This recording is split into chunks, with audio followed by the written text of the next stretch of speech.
The morning light seeped through the gaps in the makeshift curtains. It painted stripes across a cramped but tidy room. The air, thick with humidity, vibrated with the call to prayer echoing from a nearby mosque. Yusuf, a teenager with eyes full of ambition, stirred beneath a thin cotton sheet. He sat up, his gaze immediately drawn to a worn-out English dictionary on his bedside table. Yusuf grabbed the dictionary. He traced the words with his finger, whispering them under his breath.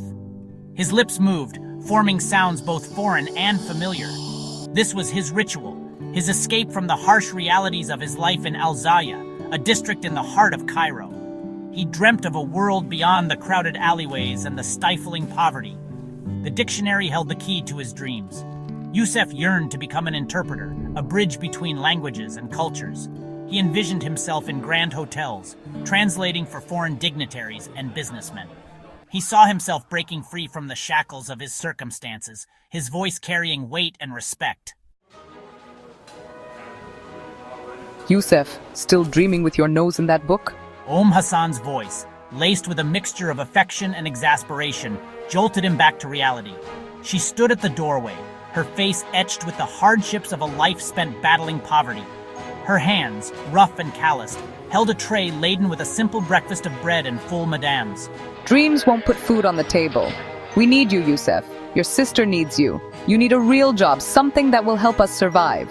Mama, good morning, Yusuf replied, quickly closing the dictionary. He knew his dreams worried her.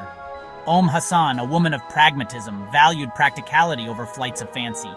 She had raised him single-handedly, her husband lost to the unforgiving streets of Cairo years ago.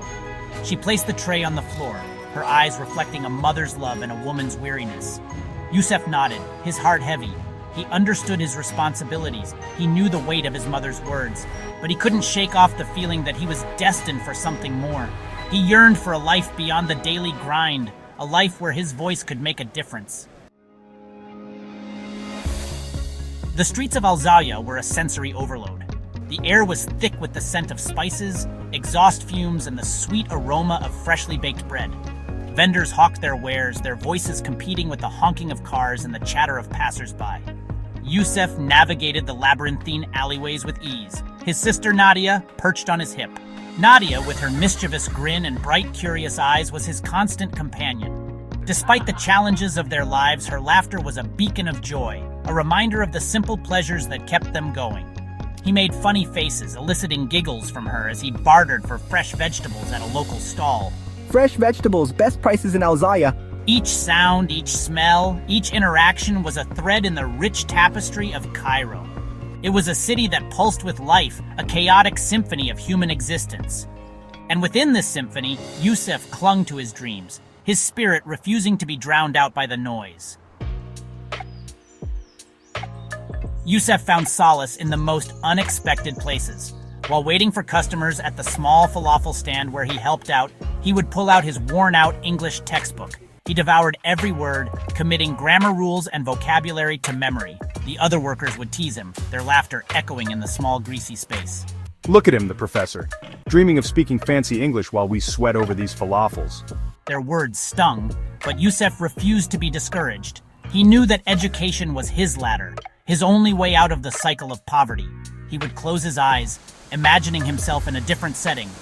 He pictured himself in a suit, standing tall in a conference room, his voice translating complex ideas with ease.